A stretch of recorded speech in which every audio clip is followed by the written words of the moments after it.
I love that video because it's so funny, and then at the end it kind of turns a little serious on you. You wasn't expecting that, was you?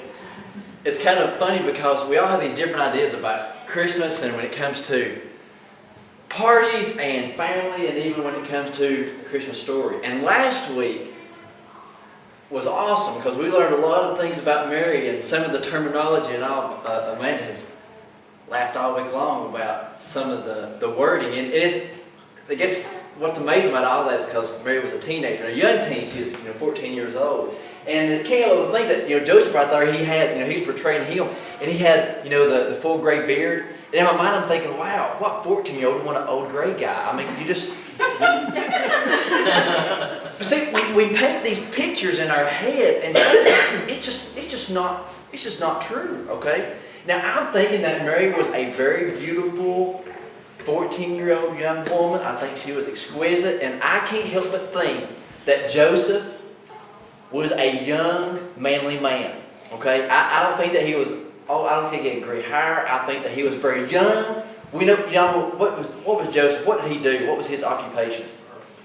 Somebody said it was carpenter. He's a carpenter. He done stuff with wood. And you know what you have to do to get wood? You have to go harvest wood. So it means you're going to be cutting down trees and with the axe. And I think Joseph was very fit. He wasn't old or feeble or nothing like that. But we get all these different ideas. And I love last week about Mary because God showed us some very real things about Mary. And today it's going to be equally opposite because we often don't think so much of Joseph. We think that Mary is so much of the hero because she gave birth to the Savior of the world. But how would you like to go tell your fiancé that you're pregnant with somebody else's baby? Oh, and by the way, God is the Father. Now, if you're Joseph, you're going to be thinking a whole lot of different things. I don't know what you might actually think, but you have to confront. You have to confront, your fiancé. You've got to confront and tell them that, oh yeah, I know we're engaged and I know we've been dating for several years now, but I got something I got to tell you, and find out, that you're pregnant. And here you are, your beautiful wife or your beautiful fiancé is now pregnant. And all these different news, and that's kind of what we talked about last week. And what we often do during times when things get stressful, we think about I won't survive, or we got to deal with family, or there's stress. Here's what we often look for. And even with Joseph, here's what we often look for. And I call it an escape clause. We often look for a way that we can get out of there. We can justify our actions, we can get out. And we tell ourselves with that family, that this year, I'm not putting up with so-and-so, or this year I am not making the turkey, I'm done with it. Or we'll say, this year I'm not getting them a gift, they give Crum a gift, so they didn't get me nothing. We'll put some way that we can justify our escape clause. And here's what we'll say this, we'll say, you know what, I'm done. I'm done with them. That's our line. See, I'm done. And we'll say I'm done. I'm done with them. I'm done with that person. And if I'm Joseph, I'm thinking, okay, here is my 14-year-old fiancée. She's a hottie. We've been dating for so long, and now she's pregnant. I would say, you know what? I'm done. I'm done. I'm done. And we think, how would Joseph feel during all this? I think this is awesome. Because when Mary was a little overwhelmed when she found out, right? You remember that last week we were talking about Mary? She went and she visited with her cousin Elizabeth, and she stayed there for how long? 3 months. She stayed there for 3. Could you imagine? You're engaged to this guy. You're just going to pack up and leave and go stay with your cousin for 3 months. 3 months. They say absence makes the heart go fonder. They didn't have Facebook and stuff. They could communicate. It was 3 months of you're away, okay? 3 months staying away. But I think a part of that is because she was overwhelmed because there's this baby growing inside your belly and you don't know how it got there. A little overwhelming. And so she's gone. And then back home you got Joseph, okay? And so today we're going to look at what Joseph and how he handled the situation. Last week we was in Luke, and now we're going to be looking at Matthew and his account of this. And you can read this along with us. It's in Matthew chapter 1. How did Joseph handle the situation? And I think that this is just awesome, because what we would probably side with is Joseph, and we would look for that escape clause. We look for the thing we say, you know what? I tried, I done my best, and that's it. But not Joseph. And this is absolutely awesome. This is in Matthew chapter 1, and this is absolutely amazing. Matthew chapter 1, verse 18 is where this picks up at. And it says, the birth of Jesus Christ came about this way. After his mother Mary had been engaged to Joseph, it was discovered before they came together that she was pregnant by the Holy Spirit. Okay, I want to stop here just for a minute. Okay, you're Joseph. You are engaged to your high school sweetheart. She's pretty. You've been longing for the day to get married. You got the date set. You can't wait to rub his muscles. You got all this excitement, this building going on. You're engaged, okay? Now, when you're engaged, you are just as good as married, right? Because what is engagement? You're engaged, you're making a promise that, you know what? I am going to devote my life to you. You are engaged. And I love the wording on this, okay? I love the wording on this, the way that it says that, because the birth of Jesus Christ came about this way. Here's the way it all unraveled. Here's the way it all came about, okay? After his mother Mary had been engaged to Joseph. And I love this because they were engaged first, okay? And it's like, once they got engaged, their story took a complete and total twist, okay? So here you are, you're Joseph, you're engaged to this beautiful woman, and you're excited. And I love the wording on this. It says, it was discovered. It doesn't say that Mary told him. It was discovered. So I don't know if Joseph came up to her one day and said, Mary, you're packing on a little bit of weight, or you got your I don't know how Joseph discovered it. And I do not recommend, you men to tell any woman that you're starting to see a round plumpness on there. I don't know how it was discovered there exactly. But somehow it got discovered, okay? Somehow it got discovered. And instead of being excited about being married, deciding about, you know what, I get to marry my wife, or getting to find a place to live, you're focused on, what am I going to do? I mean, I was focused on my hot wife, and I want to unwrap her on our wedding night. Now I'm thinking, man, what in the world are we going to do about this baby that's not even mine? Right? Okay. They were discovered before they came together. And we know what Mary did. She went off and she spent 3 months over here. That's how she handled it. She spent 3 months over here with her cousin Elizabeth. So my question to you right now is, okay, this is men and women of you, okay? If you're Joseph right now, how would you feel? If you were in Joseph's shoes right now, how would you feel? Now, you'd probably think the same thing that I would think. I would think, you know what? Here's my get-out-of-jail-free card. I get an excuse. I'm out. It's not even my child. I can get out of this. I can go find me. You know what? I kind of had a fond feeling for this other girl a couple years ago. She's not married. She's not engaged. I can probably go hook up with her. Or I could probably do that. And you're thinking, I got a get-out-of-jail-free card. I've got an escape clause. Here's my way out of here. If you're Joseph right now, how would you feel? Maybe you would feel betrayed, or maybe you'd feel angry, or feel very upset. And if I'm Joseph right now, I don't even know who I'd be mad at. Here you are, you're finding out that your wife has come to you. And Joseph, up to this point, doesn't know how. But your wife comes up to you and says, Joseph, I know we're engaged and all, but I'm pregnant. And I think it's funny because I think of Father of the Bride, and he would go, and who may I ask is the father? Because I ain't done nothing. You'd be angry. You'd be mad. Upset. And who would you be upset at? So how would you feel if you're Joseph? Betrayed? I would probably think betrayed. And could you imagine being betrayed like this and thinking, man, you're betrayed by God? God is the one who impregnated your fiance? It's a little tough. It's hard to swallow. But here's what Joseph did. I mean, no matter how you look, it doesn't look good, right? It doesn't look good. I know a lot of people, as soon as they found out that they were pregnant before they got married, they just jumped in the car, they drove down to Gatlinburg or drove somewhere, and they got married. They said they want to do the right thing, or whatever that terminology you want to use is. But look at what Joseph did. And this is in verse 19. So here's what Joseph did. So her husband Joseph, being a righteous man and not wanting to disgrace her publicly, decided to divorce her secretly. So here you got this situation. And most days you think you're not going to survive. I mean, back then it's not like it is now, because now, there's pregnancies everywhere, whether it be teen or out of wedlock or whatever. This is common now. But you go back, 2,000 years ago, that wasn't very common. As a matter of fact, it did not happen, okay? This was not acceptable at all, under any circumstances. So you're thinking that you've got a situation in life that you're not going to survive, or thinking, how are you going to get through this, and much less Christmas? Here's Joseph, and he's thinking, what am I going to do? And he's got this scheme in my head. Here's what I can do. I can divorce her privately. I can break off our engagement. And we'll be done with it.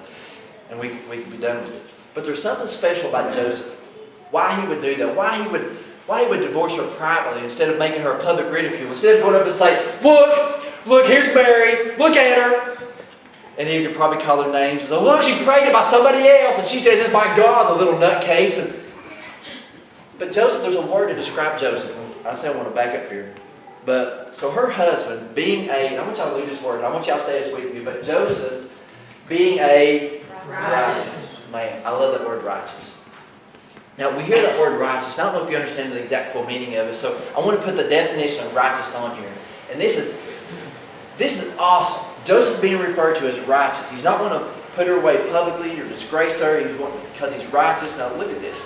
Here's the definition of righteous. It's an adjective of a person or conduct morally right or justifiable, virtuous. Now listen to the sentence.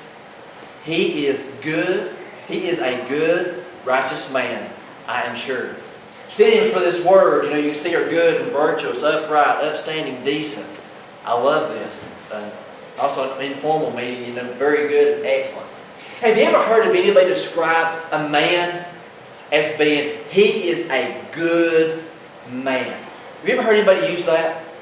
Guys, here's what they're saying. Here's what they're saying. Actually, I heard somebody say this just the other day at church, talking about their husband, and I love that. They were talking about their husband and saying, you know what? He is a good man. You don't hear wives talking about their spouses like that. Not very often.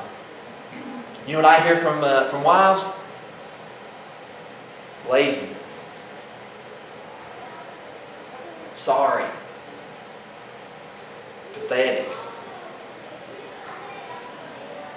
Not Joseph. When I heard this the other day, I was about shouting for joy. I was like, man, when you can describe your husband, when you can describe the men in your life as being a good man, now you're up here with Joseph's style. Okay? He is a good man. A virtuous man. That means he's doing what is right. He's lived by what is right. A good man. Upstanding man. Upstanding man. And guys, this is the first thing that we've got to understand. That us as men and women, that if we're going to get through the holiday season, we're going to survive Christmas, and we're going to thrive in our families, and we want to set the example. Here's what we need to be. We need to be righteous. We need to set the example. We need to set the bar for the other people around us to say, you know what? I want to be like you fill in the blank. I want to be like this guy. I want to be like this woman. I want a marriage like that.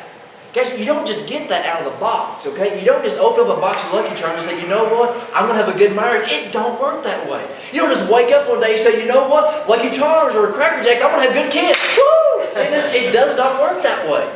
Here's where it all starts out. And here's where the story of Joseph and Mary and Jesus starts out. Joseph is a good man.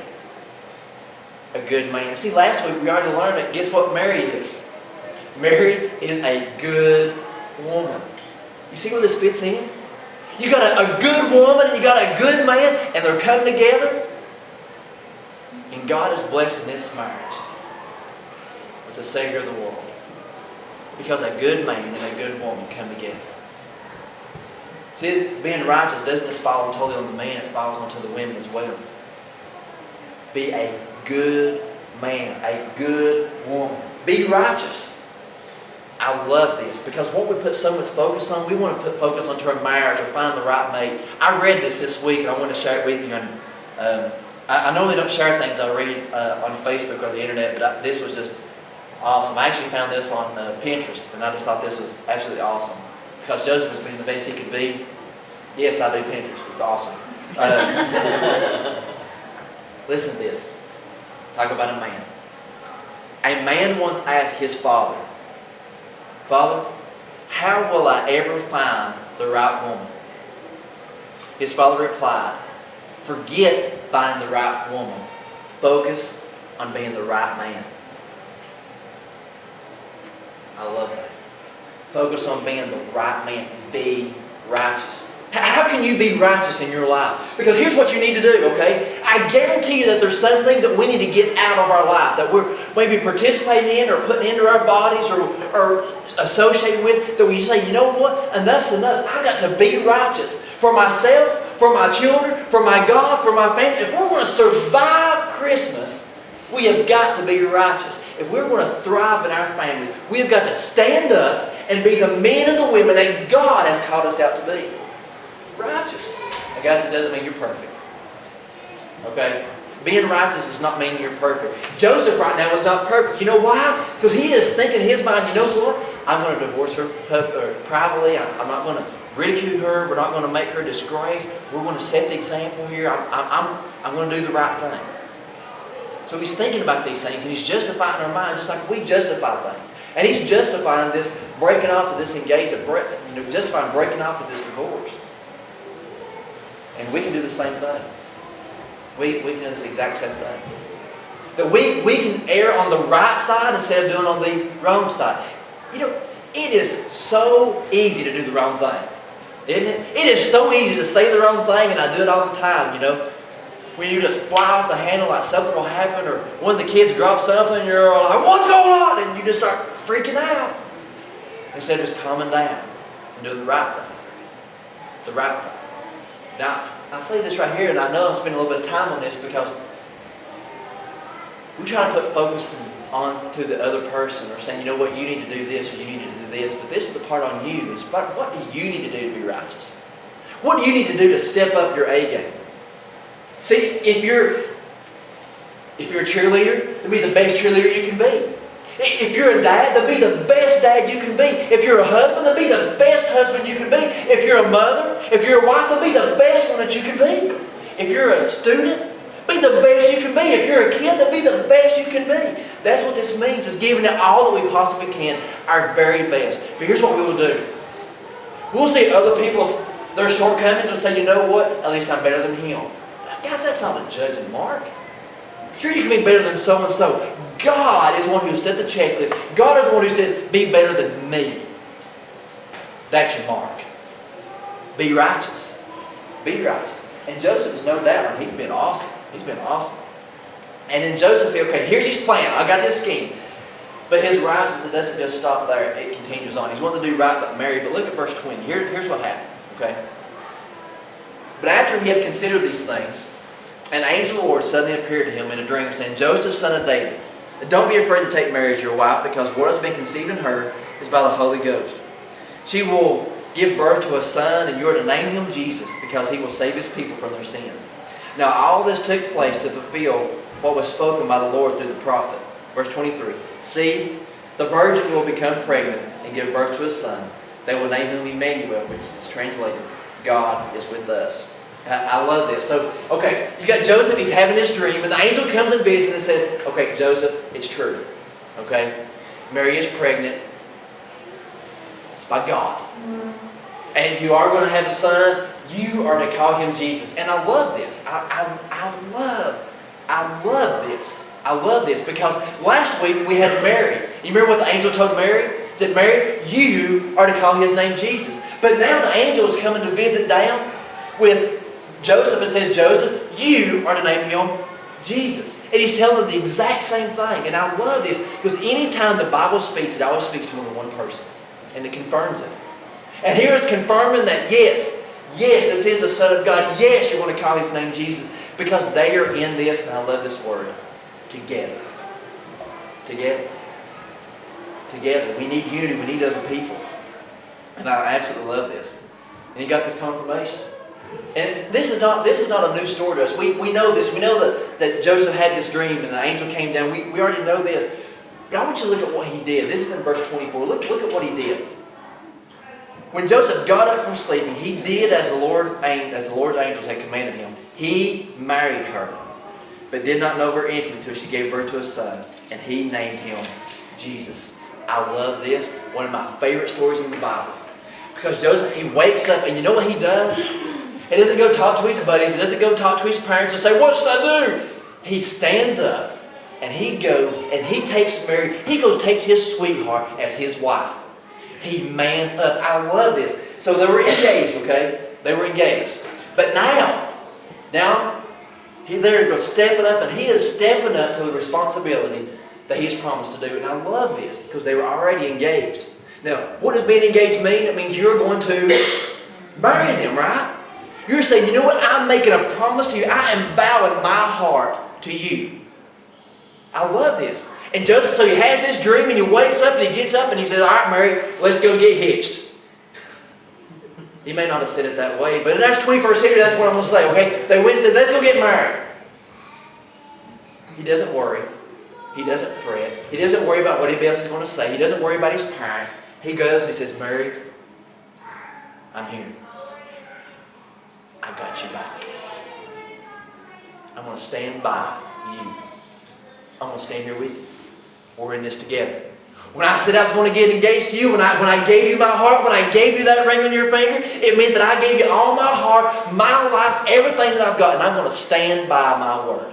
And I love this because what Joseph does, he's taking responsibility. And a lot of times during Christmas time, especially, we see people slack on their responsibility because what they're doing is looking at other people and saying, you know what, I can slack here too. Well, if he ain't going to vacuum, then I ain't going to vacuum neither.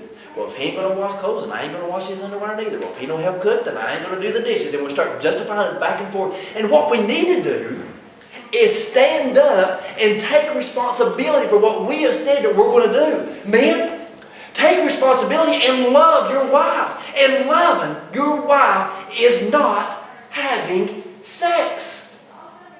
That is the byproduct of your love. Standing by your wife means you're going to take care of her. Women, standing by your man is standing by your man. Love, and again, we associate love with sex, and that's not the way that it is. Standing by your man, standing by your woman, is standing there without anything in return. See, the only thing Mary has to offer right now is herself. And because if you read this, okay, I'm going to back up to verse 25, okay, because I'm going to read this. Because I know what I was thinking on my way tonight. Now look at this. But he did not know her intimately until she gave birth to a son. Okay, you get married, you've waited your whole life so you can be naked and all this stuff together, and look, they did nothing. Is that not weird? Now, I don't know what you do. When you get married, you do married people stuff. Okay? Now, I'm trying to tone this down as much as I possibly can, okay? Because this is a big deal. Because what we often do, we'll give to people as long as we're getting something back. But here's what Joseph does. He marries her. And look at what he gets. Just her. He doesn't know her intimately. At all. Intimately at all. We don't know the exact time frame from here. We know Mary found out she spent 3 months. So they could have been married for about 6, 7 months before, and even after that, because of childbearing, you know, after the birth, what happens after that. So, I mean, it could have been up to a year before he ever knew her intimately. Is that not a good man? Guys, that's what stepping up and taking responsibility for our actions is whenever you can give without anything in return. That's awesome, isn't it? Joseph is a better man than I am. He's awesome. Joseph is my new superhero in the Bible. Because he is manning up and taking responsibility for his actions. And I love this. Because he was already engaged. And here's what the big deal is. He said, you know what, Mary? I'm going to marry you. And then all he does is fulfill the responsibility he's already said I'm going to do. And here's what the whole point of this is that what we need to do. We need to man up and take responsibility for our actions. If you're a husband, then be the husband. If you're a dad, then be the best dad you can be. Man up and take responsibility for who you have said you are. Man up. Take responsibility. And I think this is awesome because if we will man up, and I say man up, because I'm talking to the women here too, okay? If you will man up, stop blaming people, stop blaming your sister, or stop blaming so-and-so. Man up and do your job that you're supposed to do. Man up and do it. And I love this. Amanda tells me this all the time. Like last Sunday, I y'all probably already know, I love homemade French fries. And I was cutting potatoes, making some homemade French fries, and I cut the tip of my pinky off, okay? It's not completely clear off. I got a little bit of a flat, but it really hurts, okay?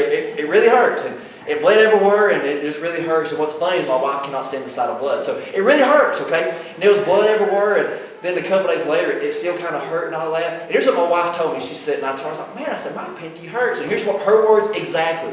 Suck it up. Thanks, hon. Love you too. But guys, here's what we need to do. Instead of whining around and complaining, here's what we need to do. Suck it up. Man up and be the men and women that God has called us to be. If you're a woman, then be the best woman you can be. If you're a son or a daughter, be the best you can be. Man up. And women, you can man up too, because you can step up to the role and responsibility that you have been called to do. Maybe you've not had a good example set by, because maybe your mom or maybe your dad or maybe your aunt or your uncle, maybe they didn't set a good example for you. You know who's setting a good example for us today? Joseph. Because Joseph manned up and he took responsibility for knowing what he was getting himself into. Could you imagine being engaged to this woman? And here you are, you're going to the grocery store, you're going out somewhere, or you're introduced to family and say, here's oh, you guys are expected. Like, yeah. What are you going to call him? Jesus. Jesus? I've never heard. Where'd you get that from? Well, an angel came down and gave it to us. An angel? Where'd that come from? Well, see, the baby's not really mine. What? The baby's not yours? And no, it's actually God's. What? It's God. Could you imagine this? And see, here's the thing. You tell the story one time, and then you go to another story, another section of the story, and you go, hey, Joseph, I was need to get me a new chair or a new kitchen table. Oh, your wife's pregnant. You guys are expected. Well, you had to tell the whole story again. He mans up, guys. And I love this, because I've never seen this before until I looked at this time, and God just revealed this, that he mans up. He mans up. When my wife or my children talk about me, I want them to say, you know what? He is a good man. My mom is a good mom. They have manned up. They had every reason to leave. They had every reason to quit on me. I gave them a tough spin. I gave them a hard time. They had every reason to quit. But you know what? They stood by me. Guys, that is something to be admirable. Man up. See, people ain't going to talk about you when you look or take just all the responsibility and say, you know what? I'm done. Guys, we want you to be setting the example, setting the bar. Telling people that they are good enough to get to heaven. They are good enough. It's time for us to man up and take full responsibility for the position that God has called us to be in. Now I know what you need to step up your game in right now, but it's time for us to man up and be what God has called us to be. It doesn't matter if you're playing basketball, if you're a cheerleader, if you're a wife, if you're working nursing. I don't care if you wrap food. I don't care what kind of job it is that you do. If your job only is just to greet people, then you be the best door greeter that you can possibly be. If your job is to educate, then you teach those kids. If your job is just to stay home and change diapers, then do it the best you possibly can. Man up. And quit passing off responsibility on somebody else. Man up. Man up. And I love that. Man up. Man up. I love this. And here's what I want to share with you, okay? Because here's how you're going to survive with this. When we man up, we become part of the solution instead of part of the problem. I love that. When you man up, you become a part of the solution instead of part of the problem. Because here's what happens, because we're married or we're a family, we're a team, right? Just like in basketball, you're a team, and tell me you can't make all the points by yourself, can you? You got to have some help. You got to have somebody to pass the ball to. I saw Thomas there on Friday night, and he was making free throws. Awesome. Right in there. You can't play ball by yourself. Neither can we. We're in this together. Stop passing off responsibility to other people. Become a part of the solution instead of the problem. I want people in my family to know that they can count on me. And that when they walk out of my presence, I'm not going to run them down like a dog. I'm going to encourage them. Don't you want the same? We want to be part of the solution, not the problem. If that's you, be righteous and man up. You're like, okay, you know what? I got this figured out. I got this figured out. Here's what we're going to do. And we'll come up with the plan and say, you know what? We're going to get married. It's all going to be good. But see, Joseph's story doesn't stop there. Where we often stop our stories. Okay? I heard a man tell me this the other day. He was talking about his wife. And he said, you know what? I married you, didn't I? I wanted to slap his beard right off his face. And he was a big burly man, okay? And I knew I would get big. That's what I wanted to do. Because a lot of times we'll take the first step of our responsibility and we'll stop.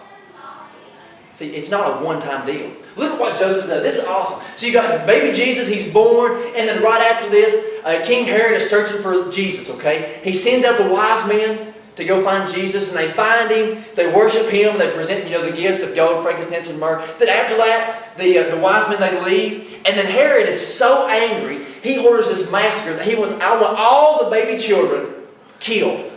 2 and under, I want them killed. So this great massacre occurred. And here's where it picks up. This is in Matthew chapter 2, by the way. It's Matthew chapter 2. It says, this is talking about the wise men. After the wise men were gone, after they were gone, an angel of the Lord suddenly appeared to Joseph in a dream, saying, get up, take the child and his mother, flee to Egypt and stay there until I tell you. For Herod is about to search for the child to destroy him. So he got up and took the child and his mother during the night and escaped Egypt. He stayed there until Herod's death, so that what was spoken by the Lord through the prophet might be fulfilled. Out of Egypt I called my son. I love this because Joseph, listen to this, Joseph is still a righteous man. He is still fulfilling his promises. He is still, I love this, manning up. He is still taking full responsibility of his role. He is still being the man, the example that he can possibly be. God is still speaking to him. He is still a righteous man.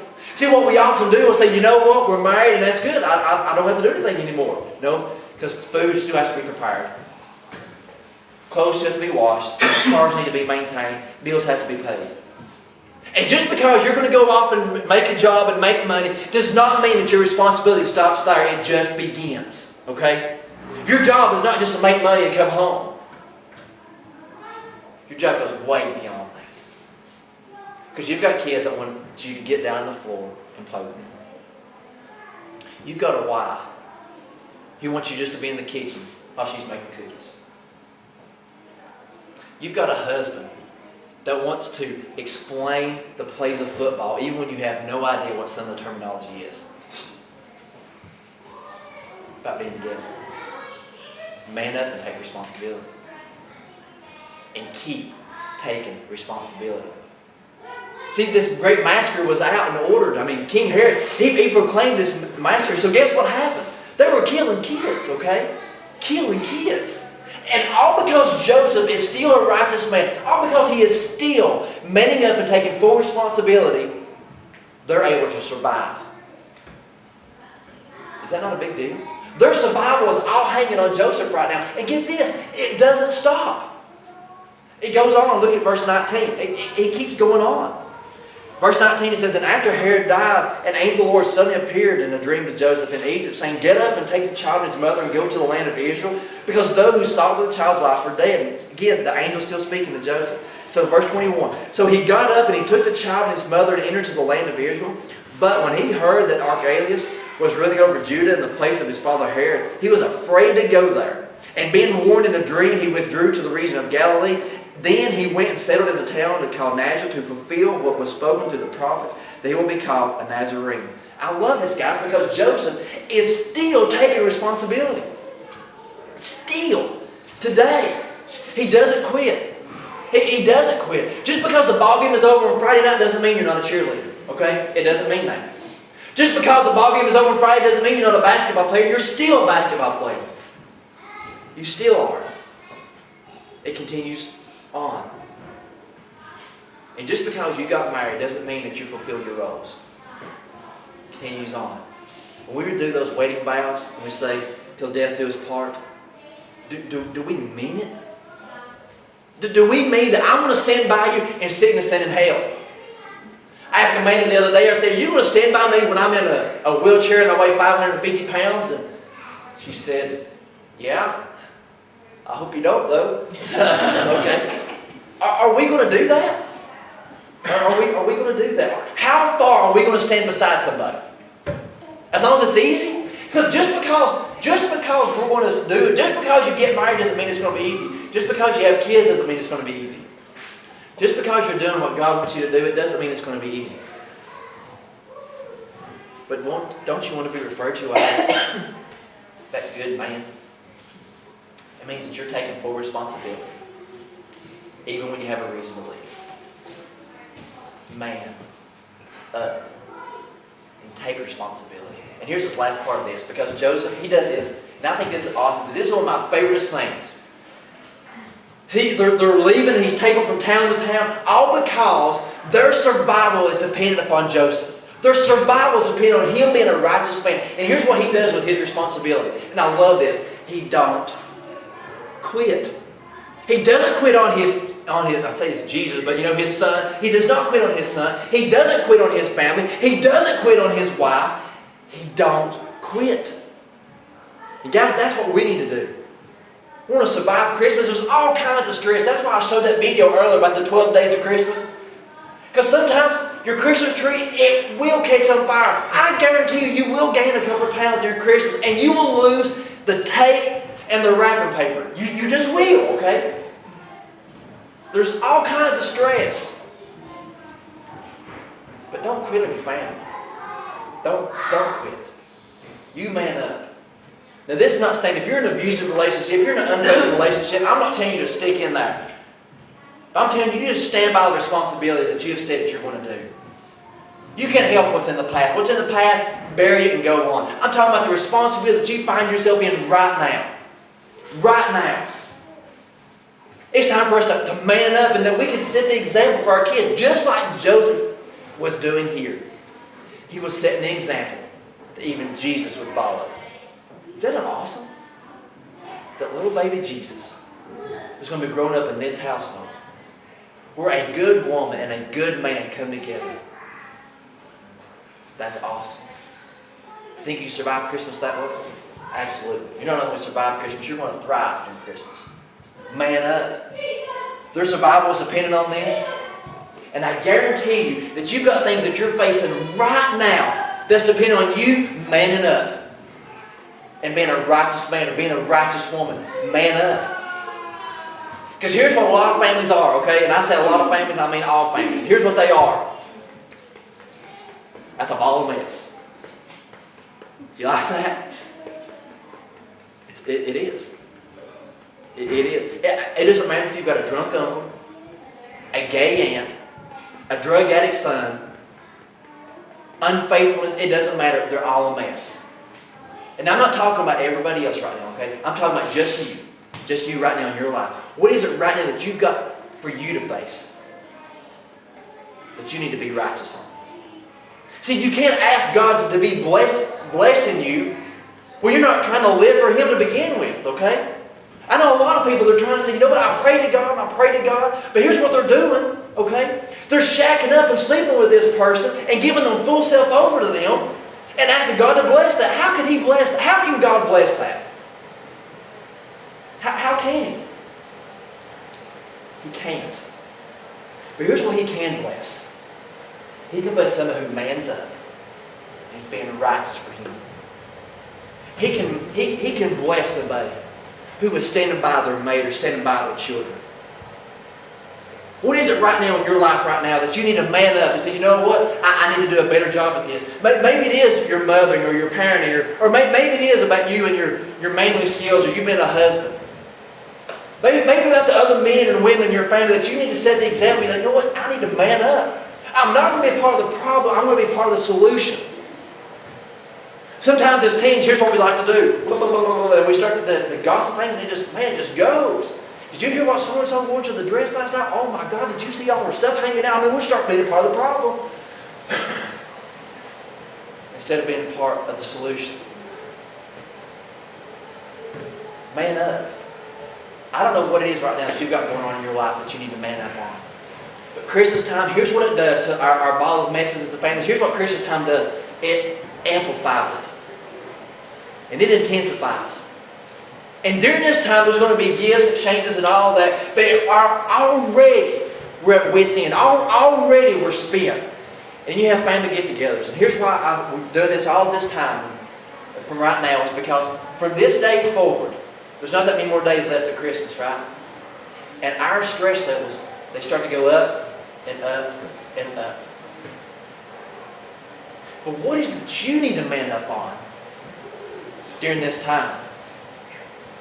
And I know that sometimes we're already dreading, you know what, I got to see my ex-wife or my kids. They're going to spend Christmas here on this day. They're going to spend Christmas Eve with me over here. And maybe what you need to do, instead of dragging them down or dragging down your ex-wife, maybe what you need to do is encourage them or give them a Christmas card and tell them Merry Christmas.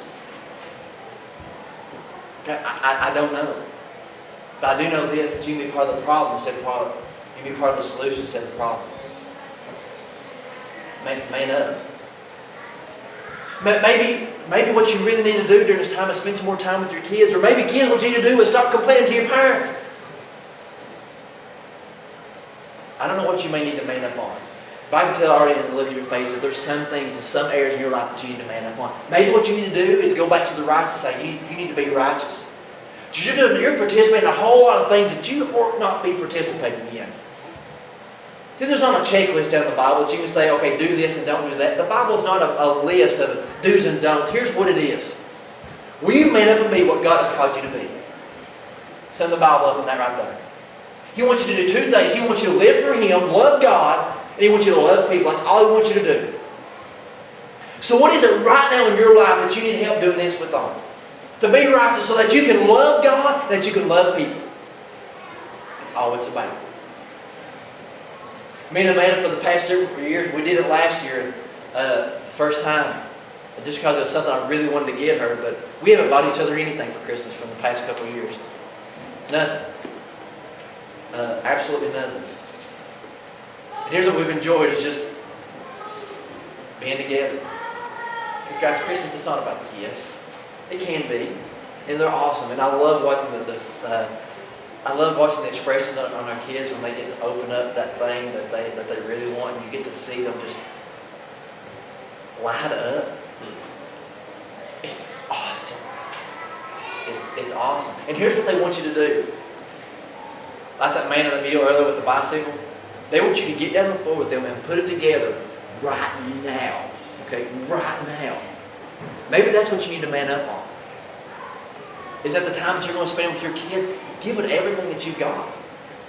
Everything that you've got.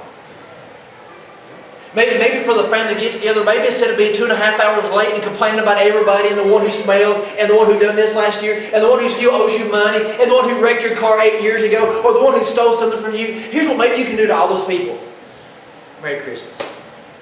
And give them the fattest hug that you can possibly give them. I'm talking about some wicked, awesome love.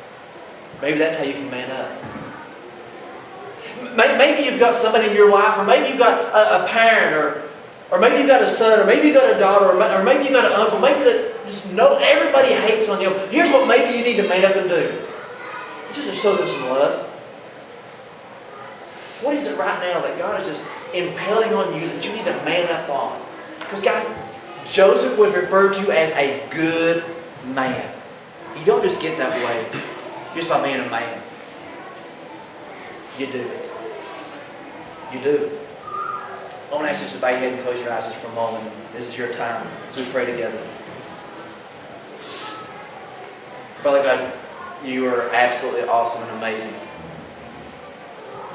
And you didn't just pick any person to raise Jesus. You picked these two very specific couple. This very specific man, this very specific woman. This righteous man, this good man, Joseph, and this good woman, Mary. You are an awesome God. And just as you care about them, and just as much as you cared about them in their life and their marriage, God, you care exactly about us and our families and our lives and our situation. God, right now there's things in our life that we need to man up on. Reveal those unto us right now.